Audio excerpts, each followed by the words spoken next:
Welcome to Shadowproof. Evidence first, noise last. Today we will learn about the Lucifer Effect, which originated from a famous psychological experiment, the Stanford Prison Experiment. This experiment had a profound impact on psychology, sociology, and even the judicial system. The experiment.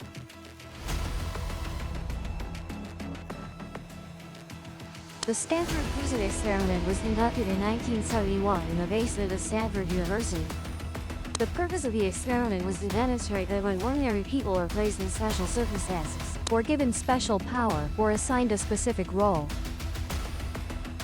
regardless of their initial personality, they will change psychologically and behaviorally according to that environment or position. Simply put, human psychology and behavior are not only determined by personality but are mainly influenced by the environment. The organizer of the experiment was the famous American psychologist Philip Zimbardo, who is now 91 years old. At the time of the experiment, he was 38 years old and a psychology professor at Stanford University. Zimbardo believed that human psychology and behavior are influenced by objective factors, so he conducted the experiment to prove his viewpoint, and to illustrate the situation as objectively and realistically as possible. First, he had the university basement renovated into a simulated prison, almost identical to a real one. At that time, this did not violate the law, but today it is not allowed.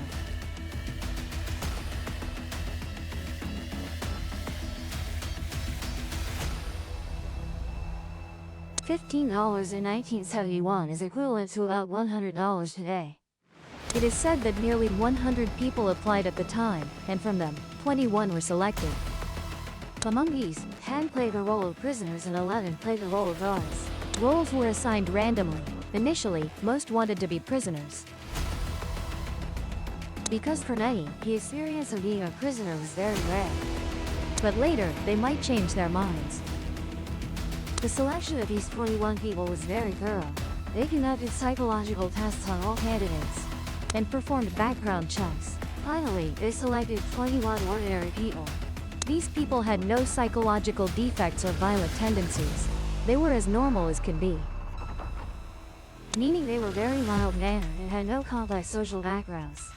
To increase realism, all those playing prisoners were informed in advance that at a predetermined time, real police would come to their homes to arrest them. During the arrest process, they were searched and handcuffed with real. After arriving at the police station, personal belongings were confiscated. They were also fingerprinted and then taken to the basement. When they arrived at the simulated prison, they were stripped of their clothes and thoroughly searched. All were fitted with ankle chains and finally had to wear prison uniforms with identification numbers on them. Throughout the experiment, no one was called by name, only by their numbers. This process was identical to reality. As for those playing guards, each was issued a police uniform, a baton, and sunglasses. The sunglasses seemed useless but were actually very important. In prison, sunglasses symbolize authority, and they obstruct vision, making prisoners feel tense and insecure. Moreover, guards wearing sunglasses were more likely to engage in abusive behavior, as the lack of direct eye contact made them less inhibiting. Similar to making aggressive comments online, they dared to speak because they didn't suit the other person. This experiment had some rules. For example, prisoners were not allowed to touch guards and had to obey orders. Each day, prisoners only had 30 minutes of freedom. The rest of the time they were confined to their cells. They were not allowed to talk to guards. If prisoners violated rules, such as disobedience, the guards would decide the punishment. Additionally, all forms of violence were prohibited, and the entire experiment was monitored by cameras 24/7. The experiment was planned to last 2 weeks, so everyone had to live there for that duration. If during the 2 weeks, anyone failed to comply with the rules, did not complete their tasks, or did not persist until the end, the experiment would be cancelled and no one would receive payment. Meaning everyone was forced to complete their tasks, persist until the end, and not violate rules to get paid. The experiment began. On the first day, those playing prisoners were in high spirits, happily laughing and talking. In contrast, those playing guards were all awkward and didn't know what to do. To know each other, they were shy and didn't. However, over time, the guards gradually got into their roles because they realized that if they didn't manage the prisoners well and perform their duties, and just let them laugh and make noise, according to the rules, they might not get paid. Therefore, they started to get serious and ordered the prisoners not to move, walk around, or talk. And when the guards entered their roles, these prisoners also began to integrate. They realized the guards weren't joking, so they became tense as well. Both sides spent a day in such a tense atmosphere, and problems arose on the second day. To prevent the guards from entering the cell, one prisoner used a bed to block the door. Seeing this, other prisoners also started causing trouble. After discussion, the guards decided to storm the cell to enforce control, while trying to move the bed outside to prevent recurrence. During this process, conflicts broke out between the two sides. Afterwards, multiple guards joined forces to restrain this prisoner. Are you all crazy? Is this experiment too insane? A while later, just 36 hours after the experiment began, a prisoner named Dark Plus suddenly broke down. He didn't want to continue anymore. He said he couldn't.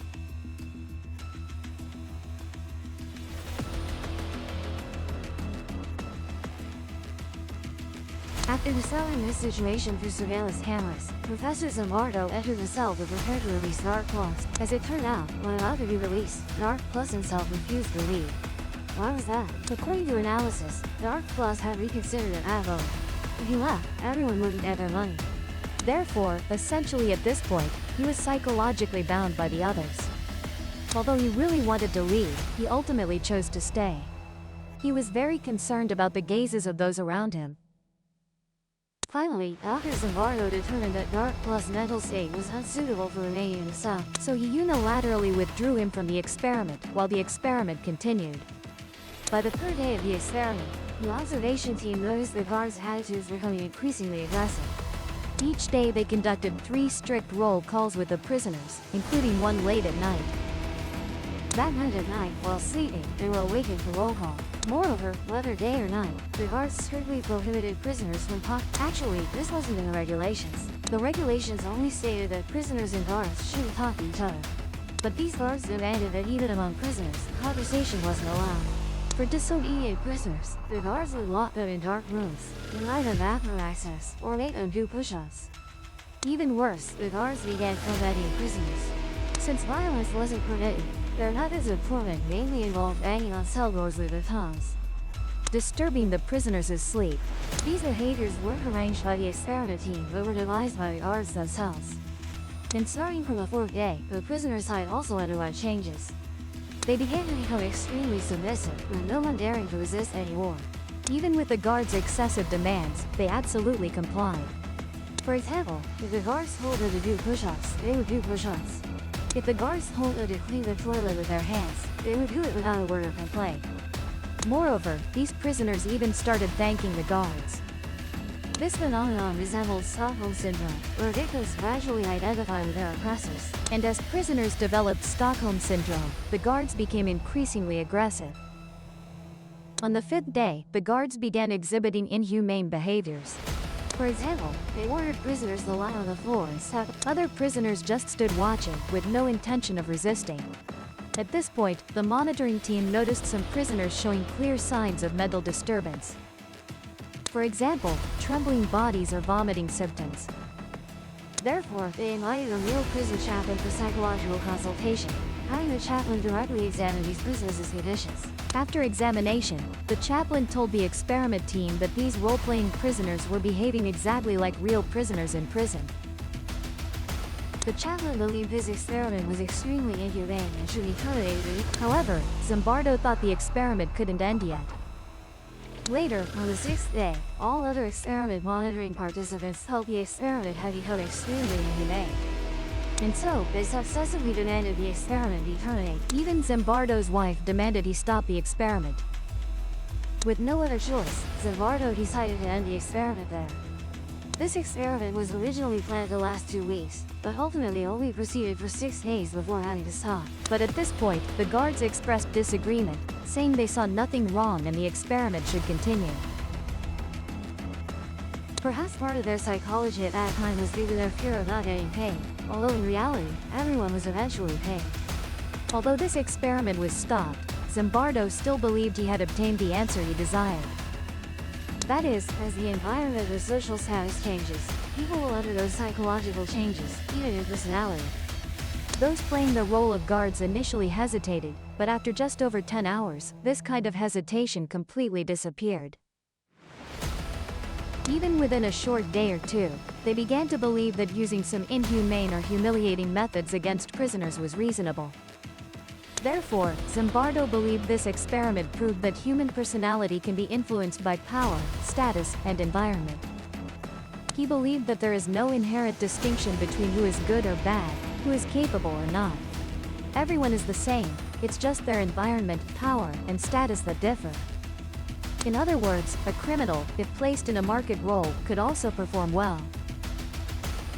Conversely, a market vendor in an extremely bad environment could become a thief. Zimbardo said this is a common phenomenon, meaning the environment shapes people. Guards and prisoners were randomly assigned, so if their roles were swapped, the results would not change. Those prisoners would also strictly manage the guards. So the differences among us are only in environment, status, and power, not in essence. This is somewhat similar to the image of class cadres selected by school teachers. But when this child is given the authority to manage classmates, they suddenly become a different person. Zimbardo also believed that among the three factors, environment, power, and status, power is the most important.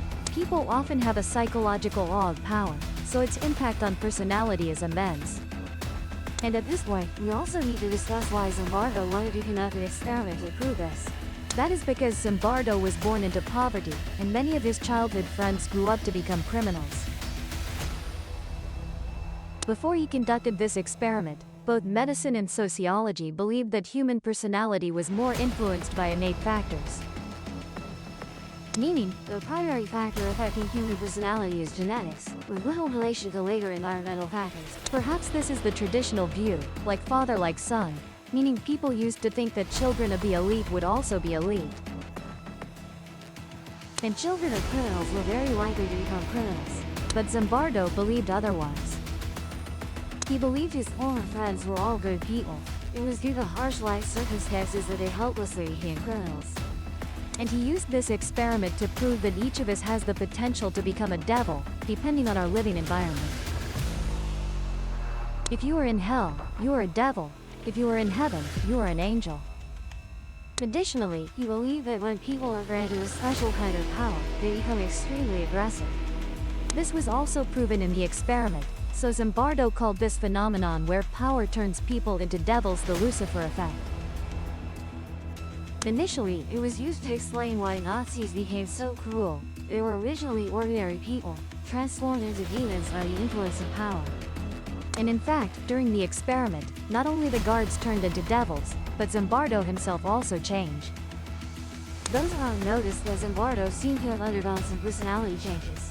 He insisted on carrying out the experiment to the end.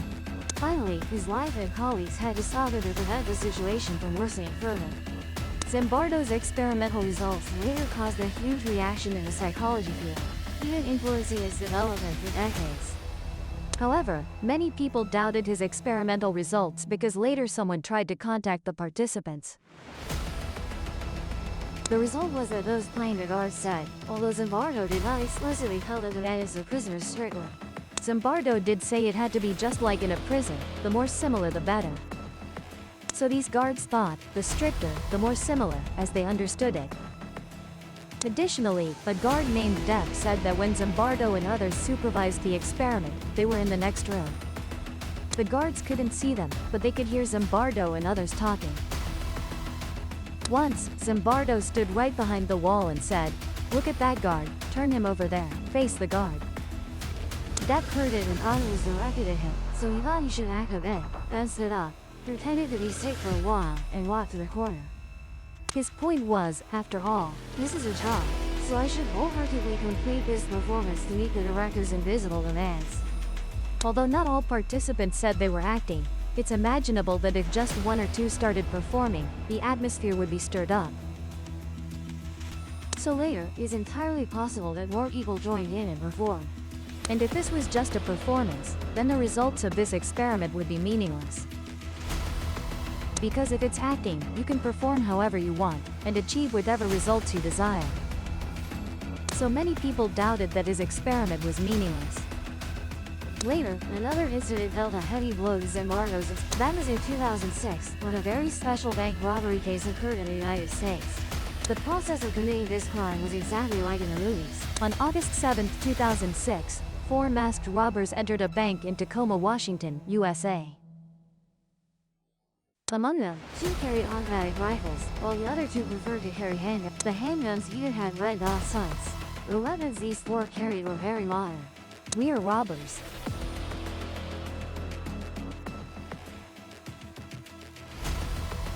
2 more minutes.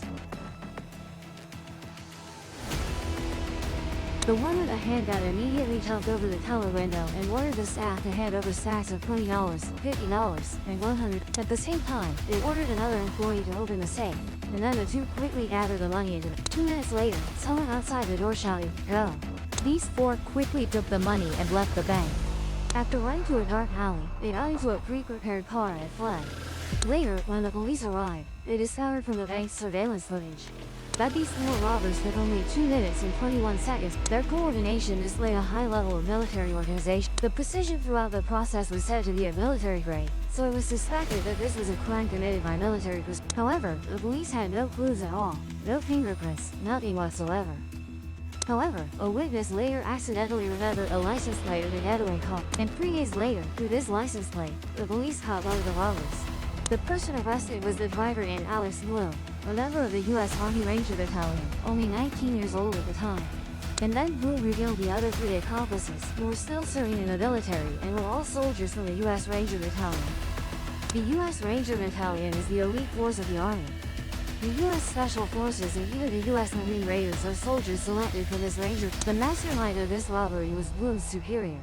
Bloom was a sergeant, and the planner of the robbery was a staff sergeant named Luke Summer. At that time, he was only 20 years old, just 1 year older than Bloom. The other 2 were only 21 and 22 years old.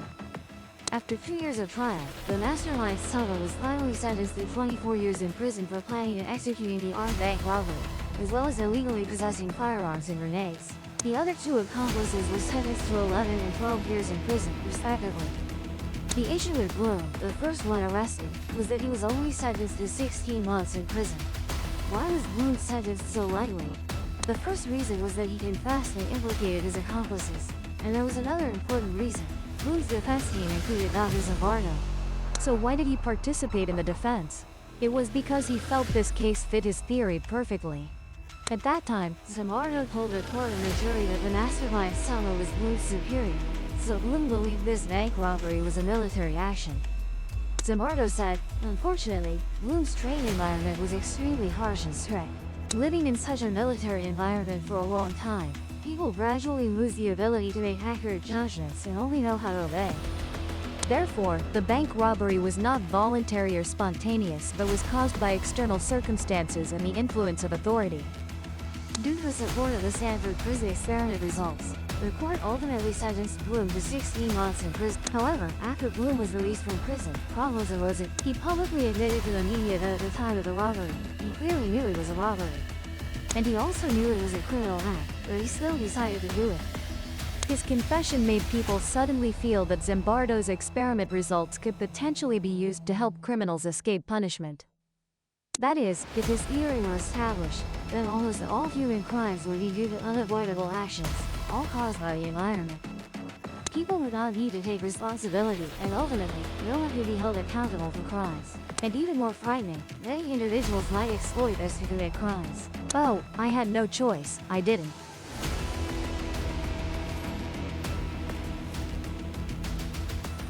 If people no longer need to take responsibility, then the existence of laws would lose its clear meaning. Therefore, to this day, the results of this experiment remain highly controversial. That is to say, the results of this experiment are not entirely wrong, but they cannot be considered entirely. The environment more or less influences people's judgment.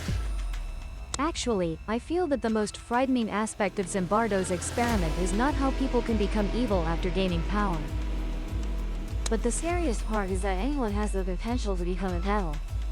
That is, if we are just outside observers looking at this experiment, we might think, why did this person change? If it were me, I definitely wouldn't be like that. But in reality, it's not that simple.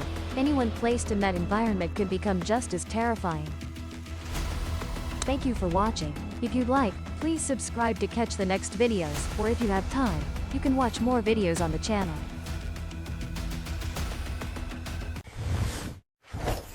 If the proof convinced you, subscribe and open the next case.